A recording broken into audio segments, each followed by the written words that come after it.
Welcome to Motivational Humanity. You are not alone. Has someone ever made you feel like your memory couldn't be trusted? Like you were too sensitive, too dramatic, or somehow always too much? If you have ever sat alone in a quiet room and wondered, am I the problem? Then I want you to stop whatever you're doing right now. Because what I'm about to share with you today may be the most important conversation you've never been allowed to have. Welcome, beautiful soul. My name is Shar Hosnaim, and I am a psychologist who has spent decades sitting with women just like you. Women who are brilliant, capable, deeply loving, and yet somehow found themselves shrinking. Women who learned over time to doubt their own instincts. Women who stopped trusting the quiet, wise voice inside them because someone, somewhere, told them that voice was wrong. Today, we are going to change that. Together. Today is not about blame.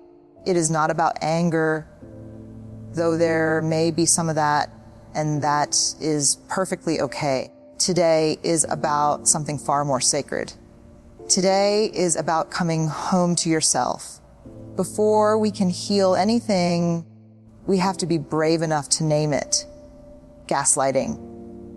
It's a word that gets used often now, but I want to make sure we understand what it truly means, not as an accusation, but as a description of an experience. Emotional gaslighting is what happens when someone in your life, a spouse, a parent, a child, a close friend, consistently causes you to question your own perception of reality. It sounds like you're being too sensitive. That never happened. No one else has a problem with this, just you. I was only joking. Why do you have to make everything so serious? Over time. And it is always over time, never all at once. Those words become the air you breathe. You stop checking in with your own feelings. You start checking in with what other people say your feelings should be. And here is what I want to say to you with the full weight of everything I know. That is not weakness. That is not foolishness. That is a completely normal, deeply human response to being in a relationship where your reality was not safe. Your mind was trying to protect you by adapting. By learning the rules of an unsafe environment, the problem was never your perception. The problem was the environment. You were not crazy. You were not too much. You were not the problem. You were a woman in pain, doing her very best. Now, there is a question that comes up in my office every single time I work with a woman recovering from this kind of emotional harms. She looks at me and asks, but why couldn't I see it? Why did it take me so long? And I tell her what I want to tell you right now in the most tender and direct way I know, because gaslighting is designed to be invisible. It is not the grand, obvious cruelty that announces itself. It is the slow, quiet erosion of your confidence, delivered by someone you loved in moments wrapped in what looked like ordinary life. Water doesn't crack a stone with one drop. It does it with 10,000 drops. Over years, the stone never sees it coming, but it is real. The erosion is real. And so is yours. You didn't lose yourself all at once. You gave yourself away one small accommodation at a time. Always trying to keep the peace, always choosing love over truth. That was not weakness. That was devotion misplaced. And you can redirect it back to yourself Let's talk about what this actually does to the brain, because when you understand the science, you stop blaming yourself for not just getting over it. Our brains are built for connection. They are, at their core, relational organs. And when the person we love most becomes the primary source of confusion and self-doubt, something profound happens. Our nervous system learns to associate safety with agreement, not with truth. It begins to prioritize harmony over honesty. Over years, this becomes automatic, unconscious, a survival strategy. In psychology, we call this a form of cognitive dissonance, holding two truths at the same time that cannot coexist. I know what I experienced, and the person I love says it didn't happen. When that tension lives in you long enough, the mind finds a terrible solution. It dismisses its own truth to survive the relationship. That is not weakness. That is a neurological adaptation to an impossible situation. Now here is the extraordinary news, and I mean extraordinary. The brain that learned to doubt itself can also learn to trust itself again. Neuroplasticity, the brain's lifelong ability to change, rewire, and grow new patterns, does not retire at 50. It does not slow to a halt at 60 or 70. The research is beautiful and clear on this. Your capacity for healing is not diminished by the years you spent surviving. In many ways, it is deepened by them, because you at 55 or 60, 5 or 72, have something you didn't have at 25. You have perspective, you have resilience, you have walked through fire, and you are still here. And that, my friend, is not nothing. That is everything. Let me share something I have heard women say in my office that breaks my heart every single time. I feel like I don't even know who I am anymore. If that sentence landed somewhere deep in you just now, I see you. I know you. And I need you to hear this. You did not lose yourself. You buried yourself under years of managing someone else's reality, someone else's emotions, someone else's version of who you were allowed to be. But the self that was buried, she is not gone. She is not diminished. She is not even damaged beyond repair. She is waiting.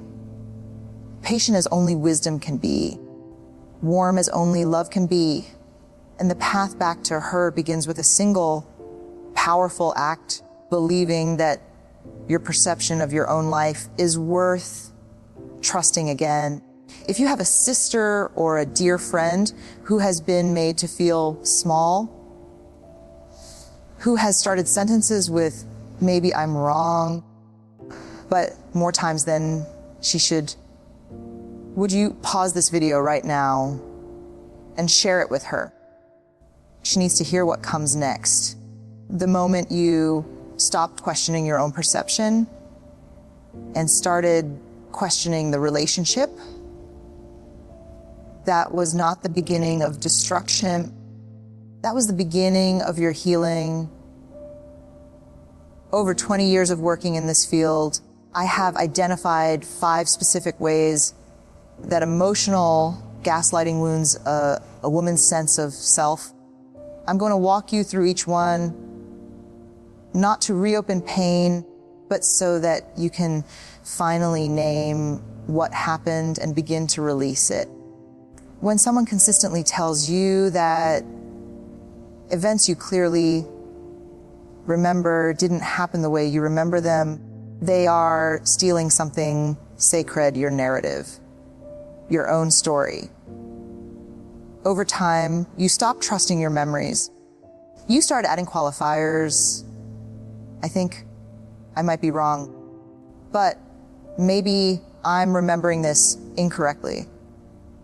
You became an unreliable narrator of your own life. Reclaiming this wound begins with a simple, radical act, keeping a journal, not to prove anything to anyone, but to remind yourself that your experiences are real, your memories are valid, and your story belongs to you. When your feelings were consistently labeled as too much, or too sensitive, or overreacting, you began to perform emotional management rather than feel emotions authentically. You became fluent in asking yourself, is this feeling allowed? Before you allowed yourself to feel it. Healing this wound means learning, perhaps for first time in years, to ask a different question. Not, is my feeling too much? But what is my feeling trying to tell me? Your emotions are not your enemy. They are your oldest and most loyal intelligence system. They have been trying to reach you for years. Now, we create the sanctuary, the quiet inner space, where you can finally listen. When your needs were consistently treated as burdens, your requests as demands, and your limits as obstacles, you learn to stop having them. Boundaries are not walls. They are not weapons. In the most beautiful and accurate definition I know, a boundary is simply the place where you end and another person begins. It is the line that defines your shape. When someone spends years making you feel guilty for having that shape, for occupying your rightful space, you begin to collapse inward, to minimize yourself, to apologize for your own existence. The healing work here is not dramatic. It is tender. It begins with identifying one small thing that matters to you, one preference, one need, one boundary, and honoring it, not for anyone else, just for you. A boundary is not a punishment you give someone else. It is a promise you make to yourself that your well-being is worth protecting, and you are allowed to keep that promise. Even when someone is uncomfortable with it, you stop speaking your truth, not because you didn't have one, but because every time you tried to share it, it was twisted, dismissed, or used against you. You learned that speaking up cost too much, and so you went quiet. You answered questions with questions. You became fluent in the language of hedging and softening. You turned down the volume on your own voice until one day you weren't sure if you had one anymore. Your voice is still there. I promise you, it is still there. Finding it again is the most sacred work I know. This is the deepest one. When the person you loved most reflected back to you, consistently, an image of someone deficient, someone inadequate, irrational, lucky to be loved, that image began to feel like truth. But here is what I know with absolute certainty after 2 decades of this work. A reflection is not the same as reality. A mirror can be wrong. A mirror can be held at the wrong angle.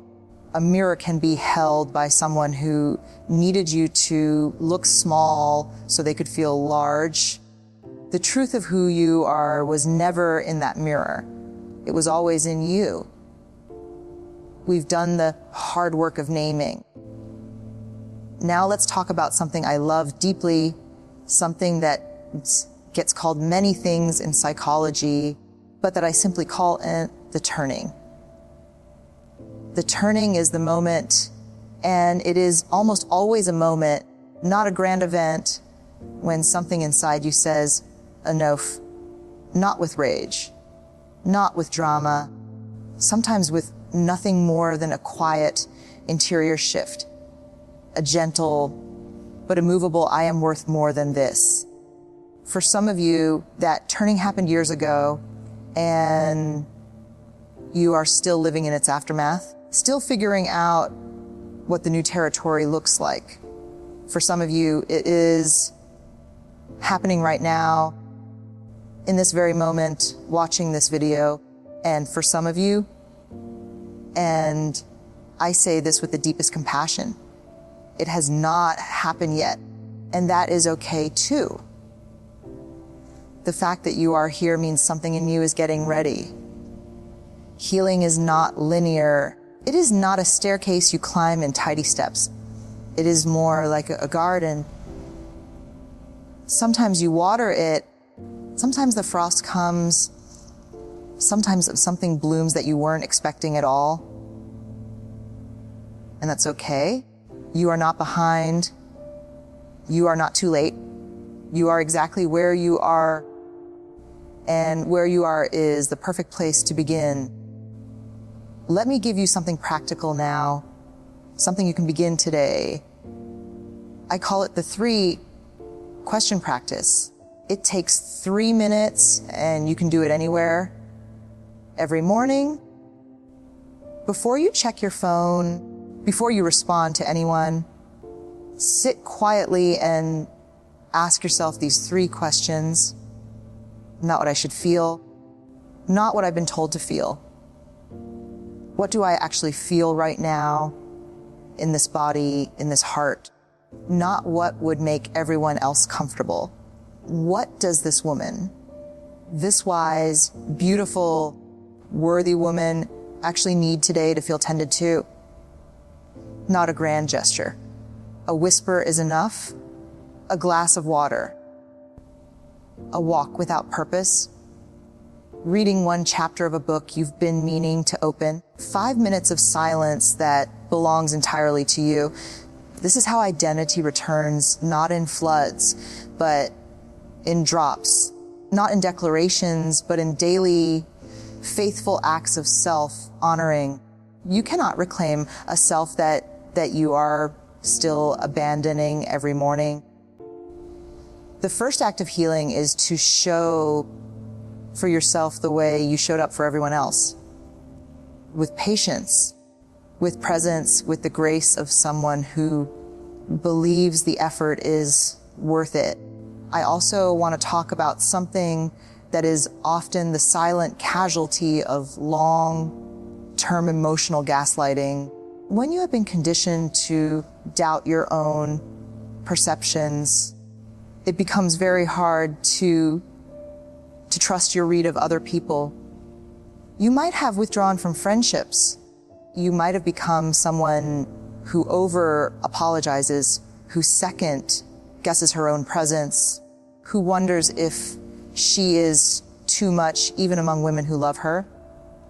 I want to offer you a gentle reframe. True friendship is one of the most powerful healing forces available to human beings. Not the friendship of advice, giving, or problem solving, though that has its place, but the friendship of being witnessed, of having someone look at you and say, without condition, I see you. I believe you. You matter. If you have that person in your life, reach toward her. Let her see you healing. Let her walk beside you in this. And if you know one woman today, one friend, one sister, one daughter, who has been made to feel like too much or not enough, would you share this video with her? Just send it with no explanation. Sometimes love shows up as a link. Now let's talk about who you were before. I want you to think back. Before this relationship, or this person, or this season of doubt, think back to a time when you knew, without being told who you were. What did you love? What made you laugh until your sides ached? What kind of music did you turn up loud in the car? What book made you stay up past midnight? What dream did you have that you stopped mentioning because it was met with dismissal? Those things are not gone. They are dormant. They are waiting for permission to exist again. And here is the tender truth about identity. We do not reclaim it all at once. We reclaim it in the small, brave acts of returning to what we love. Taking the pottery class. Calling the friend you stopped calling. Cooking the meal you loved that was never appreciated. Writing the page that belongs to no one but you. In psychology, we talk about something called the authentic self, the core of who we are beneath our roles, beneath our accommodations, beneath the persona we built to survive. Your authentic self was never destroyed. It was protected, locked away, kept safe by the wiser part of you who knew the environment wasn't ready for it. And that wiser part of you, she knew something essential, that someday you would be in a room or standing in a moment or watching a video or sitting by a window and you would be ready. That someday the sanctuary would be available, that the space inside you would be safe enough finally to come home. Friend, I believe that someday is today. Your authentic self was never the woman they needed you to be. She is the woman you have always been. Beneath the accommodations, the apologies, the careful management of other people's comfort. She is still there. She has been waiting for you with extraordinary patience. And she is so glad you're finally coming home. I wanted to give you something before we close. I want to give you the beginning of a letter from the woman you are becoming to the woman you have been. You don't have to write it today, but let it live in you. Dear woman who has survived, I see what it cost you. The years of careful language, the years of making yourself small so that someone else could feel adequate, the years of apologizing for your feelings, your memories, your needs, your very nature. I want you to know that I do not see weakness when I look back at you. I see endurance. I see a woman who loved deeply and gave generously, even when generosity was not returned in kind.